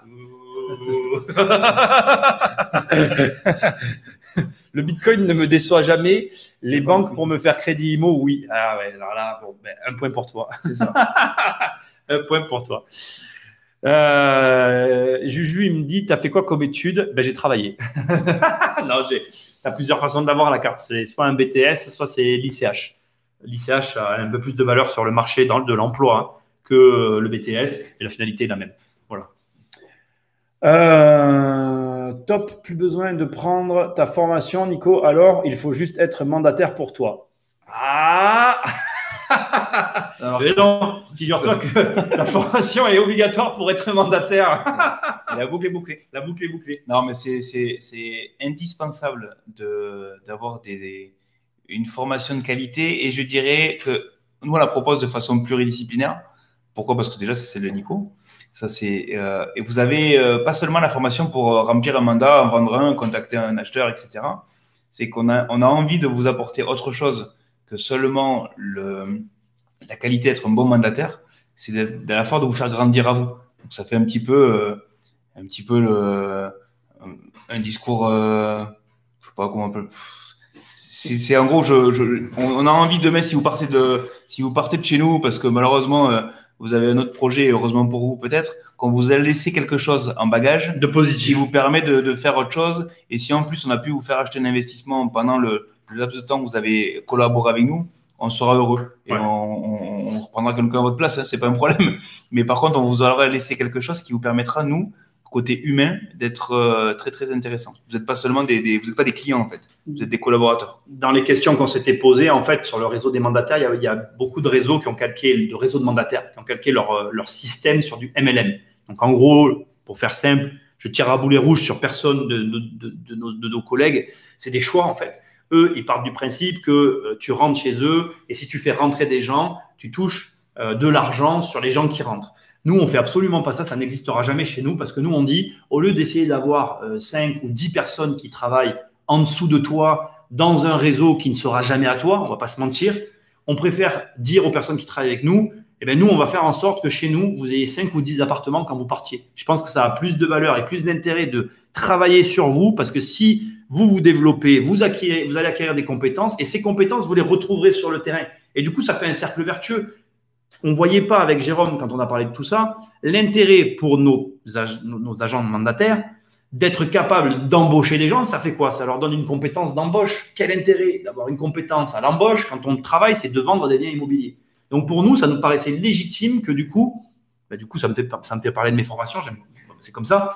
Dans le programme 1 million, on va rajouter tout le programme pour devenir mandataire, c'est-à-dire apprendre à comment on travaille. Déjà, que tu sois investisseur basique, tu sauras comment sont formés les agents immobiliers, comme ça tu verras comment ils travaillent. Il y avait déjà Imoroquin pour t'apprendre à travailler avec eux, et maintenant il y aura même la formation pour travailler dans un réseau. Et du coup, après, l'étape d'après, c'est d'apprendre à acheter beaucoup d'appartements, c'est comme ça que ça sera construit. Bref, tout ça pour dire que notre philosophie aujourd'hui, c'est de faire en sorte que les gens qui bossent avec nous, ils se développent. Voilà. C'était ça un peu le concept. Ça. Je pense qu'on a répondu à ta question. Ouais, c'est mieux d'être mandataire immobilier ou agent immobilier. Après, agent immobilier, c'est celui qui est diplômé. Et mandataire, ça va être celui qui va travailler sans ce diplôme-là. Non, pas forcément. Tu peux être mandataire et avoir la carte. Ouais, non, en fait, le statut. En fait, c'est des statuts. Mandataire, si tu veux, en gros, si on devait comparer ces deux statuts, mandataire, tu n'as pas de frais puisque tu travailles de chez toi. Tu travailles sous couvert. Le mandataire, il travaille sous couvert d'une carte. Donc, en gros, d'une agence, si tu préfères, qui a organisé un réseau d'une certaine façon. Chaque réseau est différent. Il y a plein de réseaux. Tu chercheras, tu en connais sûrement certains, pas de problème.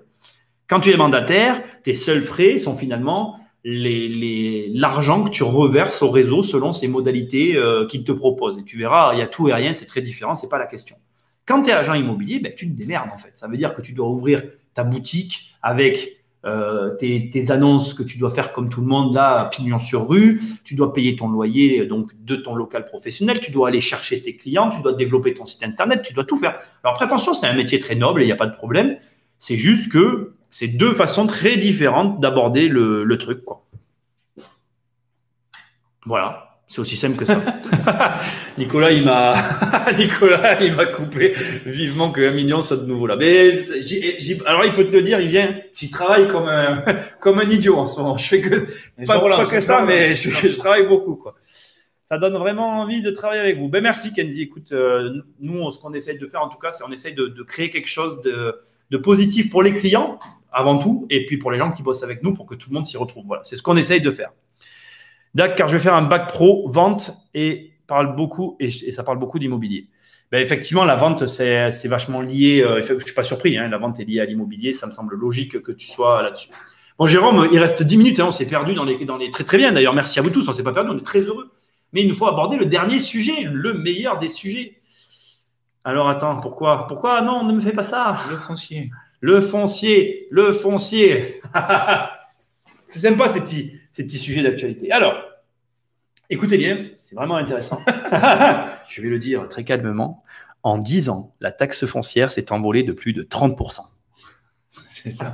Et ça ne va pas aller en s'arrangeant. Ça ne va pas aller en s'arrangeant. Alors moi, déjà, j'ai une question à te poser pour avoir ton avis direct. Est-ce que tu penses que quand Jean-François Macron va supprimer la taxe d'habitation, il va augmenter l'impôt foncier? Alors, je ne sais pas s'il va augmenter celle-ci, mais en tout cas, il faut bien aller chercher l'argent parce qu'il va manquer quelque part. Donc, la taxe foncière, moi, je suis le premier concerné parce que elle est énorme, celle de chez moi, qui est complètement injuste par rapport à mon voisin qui paye beaucoup moins cher. Mais bon, maintenant, je sais comment on fait revaloriser la taxe foncière, donc je vais faire le dossier. Je vous tiendrai au courant.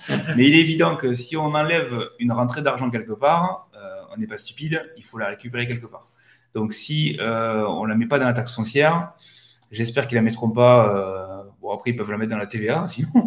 Mais ça serait catastrophe. Effectivement, j'y avais pas pensé. Tu fais une remarque. C'est intéressant d'échanger. J'avais pas du tout pensé. Si la cale dans la TVA, on est mal. Alors là, franchement. Après, bon. Remarque qu'il ferait d'un point de vue de l'État, ça serait une belle opération. Parce qu'il y a moins de gens qui payent la taxe foncière que de gens qui payent la TVA. Donc, si on se prend 1 ou 2 points de TVA, qu'on passe à 22, il en était question il y a quelques années. Ouais. Effectivement, tu as raison, c'est un vrai sujet. Alors, moi, je vais un peu abonder sur la taxe foncière. J'ai rigolé quand il a parlé de baisser la taxe foncière parce que c'est dans le programme 1 million d'ailleurs, et que je l'ai fait moi-même. Donc, c'est pour ça que, voilà, moi, j'ai payé, pour la petite histoire, je le raconte dans le programme, j'ai payé pendant 10 ans une taxe foncière à 1 900 ou 1 800 euros et des brouettes. Et en fait, je l'ai ramené à 1 000 euros. Donc, ça fait 10 ans ça fait 8 000 euros de perdus. Je n'ai pas demandé de régularisation aux impôts, mais c'était quand même un petit peu injuste pendant 10 ans de payer ça sur ce lot-là. Bon, bref, juste des petits points moi, que je veux donner sur la taxe foncière. Je vais aller dans ton sens. C'est réellement injuste parce que c'est réellement des droites, des lignes qui sont tirées sur une carte. Donc, en gros, comme dit Jérôme, tu t'achètes un bien, par exemple, je sais pas, je regardais mon retour, tu achètes un bien là, il y a une rue ici, il y a une rue là, la ligne elle part là, et ici ça coûte 2 fois moins cher qu'en face, tu payes 2 fois moins cher qu'en face, parce que ça a été décidé par quelqu'un en fait. Et c'est qu'une décision en fait. Petite histoire, je ne sais pas si tu es au courant, avant la taxe foncière, elle était calculée sur le nombre de fenêtres. C'est pour ça que dans les vieux bâtiments, tu vois des fenêtres murées en fait. Parce qu'en murant les fenêtres, ils réduisaient leur taxe foncière. Et après, quand ils ont vu que du coup les gens ils grugeaient comme ça, ils ont changé le système et maintenant la taxe foncière elle est calculée notamment sur plusieurs éléments, donc la surface du bien, le nombre de WC qui sont raccordés au tout à l'égout, il y a plusieurs éléments qui conditionnent la taxe foncière, y compris le zonage en fait. Et du coup, quand tu montes un dossier, tout ça, c'est bon, il y a plein d'éléments qui sont regardés dans le dossier, mais tout ça, ça vient jouer. Et effectivement, moi je trouve que c'est un impôt super injuste parce que c'est clairement un impôt qui aujourd'hui en France est très très élevé. Alors moi je l'ai déjà dit dans des interviews et je n'ai pas honte de le dire. Moi dès que la taxe foncière elle dépasse un mois et demi de loyer, moi j'aime pas bien ça. C'est pas mon délire quoi. Faut que ça dépasse pas 1 mois de loyer quoi. Ah oui là le dernier échange qu'on a eu sur ça, c'est on nous propose un bien. Moi, tu peux donner les chiffres là. Romain. Ah ouais, je vais les donner. On va écouter bien les chiffres. Alors c'est énorme. Là c'est énorme. Donc il y avait prix du bâtiment, 311 000 de mémoire. Loyer, c'était 31 000, je crois que c'était. 32 000. Ouais, 32 000, c'était intéressant, 32 000. 4 logements, taxe foncière. Attends, non. Quoi? On pouvait le négocier. Ah oui, c'était négociable. On comptait taper dans. Attends, parce que c'est là que ça devient intéressant. On comptait taper dans les 250. Ouais, c'était possible. Voilà. Attends, on raconte toute l'histoire. On vous tease avant de vous dire le montant de la taxe foncière. Et en fait, on avait une cliente. Et donc, on s'appelait avec Jérôme parce que moi, je représentais entre guillemets la cliente et j'attendais la fin. Et là, il me donne le montant de la taxe foncière. Jérôme. 6 200 €. J'ai dit non. J'ai dit non. C'est pas possible, c'est mort. Et donc, du coup, on la propose pas à la cliente, évidemment. Et j'appelle un autre client qui est à la fois marchand de biens et qui fait du locatif. Je lui dis, voilà, j'ai 2 choses à te présenter. Il y en a un, je te le présente quand même parce que tu devais le faire, mais je vais te donner mon avis à la fin. Et un qui était intéressant. Donc, je lui présente le projet là et je finis par la taxe foncière. Et il me dit, et ton avis? Alors, je dis, la taxe foncière est un gros point. Enfin. Et il me dit, ça va. Est-ce que tu peux m'expliquer? Il dit, j'apprécie ton retour parce que si tu me disais demain que c'était intéressant, je pense que on aurait pu travailler ensemble parce que c'était pas possible. Me faire accepter ça, c'est pas possible. Donc, il me dit, explique-moi pourquoi elle est aussi haute, parce qu'on s'est un petit peu renseigné. Et c'est parce que la ville concernée est très endettée par des choix politiques. Et le client me dit, oublie de suite, ne me présente plus rien là-bas, parce que vu ce qui se passe actuellement, ça va pas aller en s'arrangeant. Donc, je sais. Donc, maintenant, quand j'appelle ce client-là, il est hors de question que je propose cette ville-là, parce qu'il n'y viendra pas. Et même, ça m'a arrêté. Je cherche plus, en fait. Dans cette ville? Ouais. Ah ouais, t'as le. Mais je pense que c'est plusieurs biens où on passe à côté par rapport au foncier. Ouais. Et je me dis, je vais arrêter de perdre du temps d'aller chercher dans cette ville-là, parce que à chaque fois, cette surprise-là, elle tombe. Et elle est mauvaise. Et l'agent sur place, je lui dis, écoute, c'est simple. Tu vas appeler pour le propriétaire, tu vas lui demander de revoir la taxe foncière. Et je pense qu'il ne savait pas comment réaliser cette opération-là. Je dis, mais rappelle-moi quand la taxe foncière est descendue. Parce que sinon, et ça prend une réponse, prend 3-4 mois environ d'instruction. Donc, il y a un dossier à faire. Fais-lui faire ce dossier parce qu'il ne le vendra jamais. Ah oui. Il me dit, j'aurai quand même des gens de Toulouse, machin, qui viendront. Je dis, mais non, parce que ces gens-là, ils ne sont pas plus bêtes que les autres. Et pas parce que c'est le prix du marché plus bas chez nous. La taxe foncière est un poids, vous la payez tout le temps. C'est ça. C'est à prendre en compte. C'est ça. Et en plus, franchement, des montants aussi importants, c'est très gros. Hein. Moi, ça me passerait en travers de la bouche. Hein. Franchement, quand tu te fais le chèque en fin d'année, tu t'en rappelles. Ça plus le reste, ça pique. Hein. C'est ça. On va voir vos réactions. Bon, le foncier n'est pas prêt de baisser. Y en a. Alors, moi, j'ai quand même un point à dire avant qu'on conclue. Après, on prend les questions et puis on arrêtera le live. Le point que j'ai à vous dire, c'est que il faut savoir une chose, c'est qu'il y a des villes où le foncier ne bouge pas. Je ne sais pas si tu savais. Et ça, il faut vous renseigner. Il faut vous renseigner avant d'investir.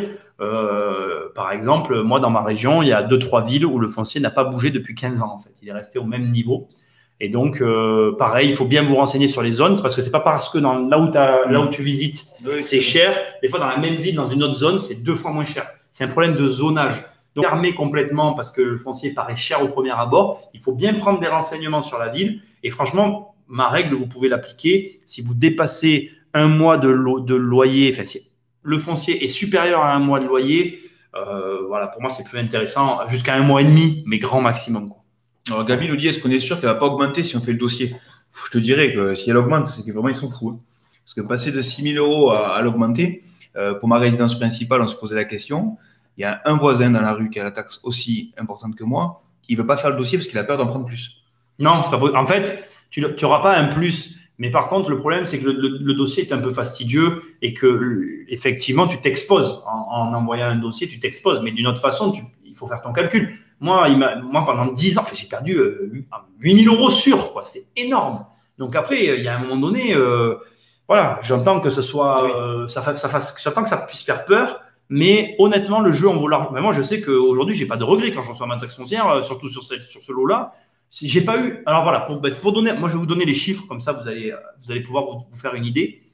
Moi, j'estime que la taxe foncière, donc, elle est à 1 800 €, voilà, dans ces eaux-là. Et j'estime que j'aurais dû payer dans les 800 €. Et aujourd'hui, je paye 1 000. Voilà. C'est ce que j'ai réussi à obtenir. Donc, voilà, je suis content. Ils m'ont pas donné ce que je voulais, mais je suis content. Si je paye plus, 1800. Je paye 1000. Voilà. J'aurais aimé avoir un peu moins, mais bon, c'est pas grave. C'est le jeu, j'ai tenté, j'ai joué, j'ai pas forcément perdu, j'ai pas forcément gagné. Mais je vais tenter le dossier et je vous tiendrai au courant. Alors, qu'est-ce qu'on a comme question?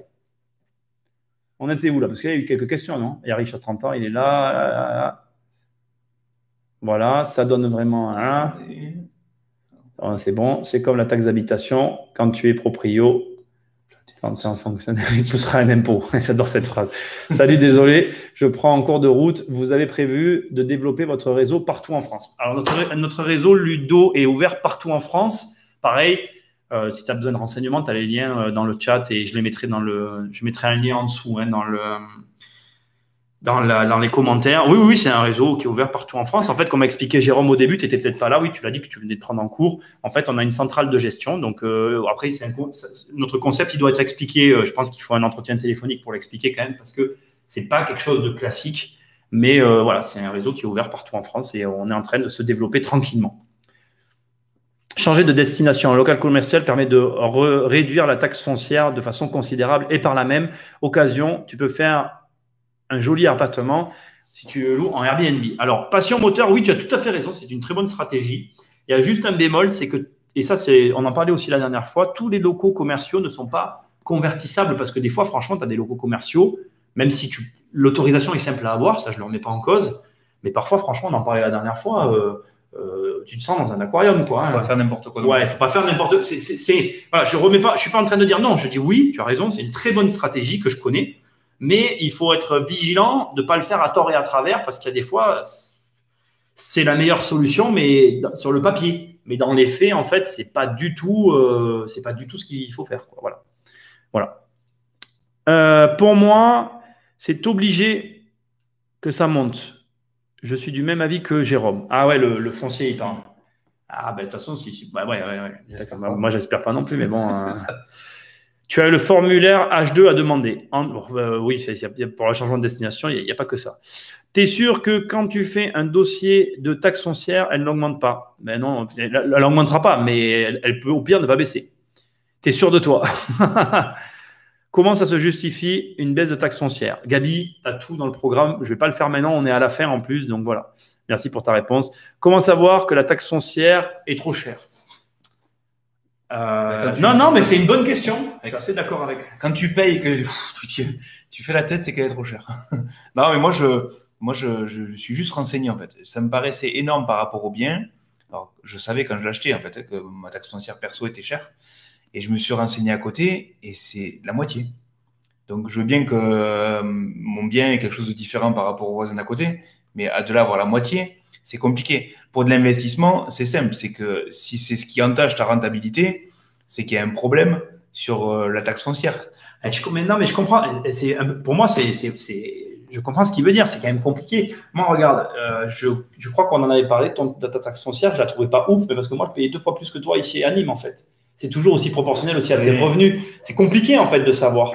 Oui. Mais je pense que ton premier réflexe, c'est le bon. Je pense que dans la réponse de Jérôme, il y a la bonne réponse. C'est-à-dire que déjà, si par rapport à ce que tu peux voir sur le marché, la tienne est plus élevée que les autres, moi, je dirais que tu peux considérer qu'il y a un problème. Après, il faut quand même avoir une connaissance du marché, quoi. Je vois pas d'autre solution. Ouais, c'est ça. Et après, pour le locatif, c'est voir si ça correspond à plus de mois de loyer ou voilà, il faut que ça soit cohérent par rapport à l'investissement. Tu le vois, nous on fournit un document Excel de rentabilité. Si tu joues avec le foncier, tu vois rapidement la rentabilité brute et nette qui chute ou qui flambe, suivant si tu la baisses ou pas. Et tu vois que le problème il est là. Donc tu vois si elle est cohérente. Et à partir de là, c'est là où nous on n'envoie pas des gens dans ces dossiers-là pour notre devoir de conseil. Tu pourrais y aller peut-être parce que la rentabilité brute, elle est super intéressante, mais quand tu commences à enlever tout ça, ça chute énormément. Et là, nous, comme on parlait de la valeur ajoutée qu'on peut avoir, c'est de ne pas t'envoyer là-dedans parce qu'on va te dire, oui, tu veux y aller absolument, mais regarde ça, tu ne l'as pas vu.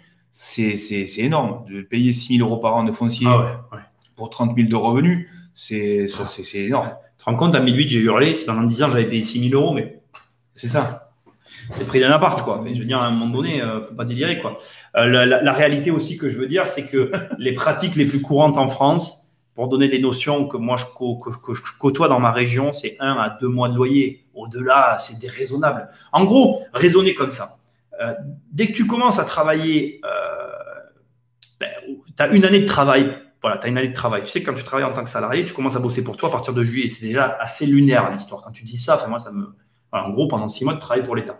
Bref. Du coup, tu te dis que sur les autres investissements que tu dois faire, il ne faut pas que ça se passe comme ça. Alors, bien évidemment que ce que je suis en train de dire est faux, parce que derrière, il faut rajouter les impôts sur le revenu, tous les impôts, et là, on ne peut pas en parler parce que c'est inhérent à chaque cas, à chacun d'entre nous. Mais ce que j'essaye de dire, c'est que la base, elle va être, la base de ton investissement, ça va être quoi? Globalement, ça va être tes revenus locatifs, moins ton impôt foncier, moins les frais annexes. Ça veut dire les frais annexes, en gros, c'est l'entretien et tout ce que tu vas avoir sur le bien à l'année. Donc, si ton foncier, il prend une part énorme dès le départ de ce que tu vas générer, bah, c'est pas possible en fait. Donc, il te suffit déjà juste d'être, vigilant sur ces montants-là. Et comme je te dis, entre 1 et 2 mois, au-delà, c'est de la folie, de mon point de vue. Voilà. Allez, on a François Denis qui fait, en parlant de foncier, le fisc veut que je paye 2 taxes d'habitation car il considère qu'un bien que j'ai à Montpellier est une résidence secondaire. Ah ouais, mais je connais ça. Non, mais François, c'est que tu n'as pas fait les papiers, là. Ça m'embête, en fait. C'est que. Oui, c'est vrai, mettez des likes, il a raison. Ouais, mettez des likes. Merci, Sandra. Likez la vidéo. Je manque à tous mes devoirs. Ils sont trop cons. Non, après, si tu veux, il faut que tu puisses prouver. Alors, pour le problème des résidences secondaires, en fait, en France, il faut que tu saches que quand on t'accuse de quelque chose, François, la charge de la preuve est la preuve est à la charge du défendeur. Donc là, en gros, l'État dit, François, tu as une résidence secondaire, tu dois payer une 2e taxe d'habitation. Donc, c'est à toi de prouver que ce n'est pas une résidence secondaire. Donc, si tu as les preuves que ce n'est pas une résidence secondaire, ben, tu ne la payeras pas. Si tu n'as pas les preuves, et je suis désolé, mais tu la payeras. Voilà. Moi, j'ai déjà eu la taxe foncière du voisin qui m'a été facturée. Et tu n'as pas payé? Non, je n'ai pas payé, mais j'ai eu une saisie du coup. Je vous explique, simple. Je reçois la taxe foncière, numéro 7 et numéro 7 bis. Donc, je leur dis, mais je ne comprends pas, ma taxe foncière est très élevée. Et je retourne le papier et je vois que j'ai le 7 bis. Donc, j'appelle les impôts. Je leur dis, écoutez, est-ce que je pourrais avoir l'acte de propriété du 7 bis, s'il vous plaît? Comme ça, je paye le foncier. Et elle me dit, vous êtes pas sérieux. Je dis, mais non, je ne suis pas sérieux, mais je ne peux pas payer. Et elle m'a dit, écoutez, c'est simple, payez tout et après, on vous rembourse. Donc, je n'ai pas payé tout. J'ai payé que ma part pour être dans les clous. Et ils m'ont fait une saisie pour me la rendre plus tard. Et pour te dire que ils ont fait sur le salaire de mon épouse, qui était fonctionnaire, et quand ton chef t'appelle pour te demander pour... Oui, je connais les saisies, ça m'est déjà arrivé moi aussi. Et en gros, on prend ton argent. C'est ça. En fait, on te dit, on a raison, le prends, voilà. Sauf qu'à la fin, on te le rend parce que tu avais raison. Et finalité, c'est que les impôts m'ont appelé en me disant, à côté, est-ce que c'est un garage ou une habitation? J'ai dit, écoutez, je ne sais pas, ça ne me regarde pas, c'est pas chez moi. Donc, la maison, l'histoire, elle est très simple à la fin. La maison a été découpée à la personne à qui je l'ai acheté et a gardé l'autre logement, mais n'a pas fait la découpe officiellement.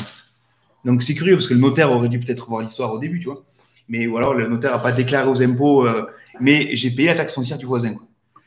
Elon Musk fait ratterrir les fusées sur la Terre. Il y a un mec qui fait ratterrir des fusées. On envoie des satellites en orbite, mais les impôts français ne sont pas capables de savoir qu'est-ce qui appartient à qui, quoi. Voilà, mais bon, du coup... Donc, j'ai voulu tenir tête, j'ai perdu, j'ai même pas payé, ils m'ont saisi. Donc, mais je l'ai récupéré. Bon. Mon comptable est intervenu et répond pour moi en ce moment. Écoute, j'espère que ça va aller. Ouais. Ben ouais, là, c'est ce qu'il faut lui dire. Bon, ben merci à tous d'être venus. Merci beaucoup. Comme a dit Sandra, mettez-nous des likes, likez, partagez. On a besoin de vous, quand même, un peu de soutien, même si c'est la reprise. Mettez-nous des likes. Vous avez tous les liens qui seront, les liens vers Lotier qui seront juste en dessous dans la description. Et puis, on se retrouve jeudi prochain pour le prochain live. C'est ça. Et toi, la prochaine fois que tu passes? C'est ça. Je ne serai pas là jeudi prochain. Tu ne seras pas là jeudi prochain. Je serai tout seul. À bientôt. Au revoir. Merci. Ciao.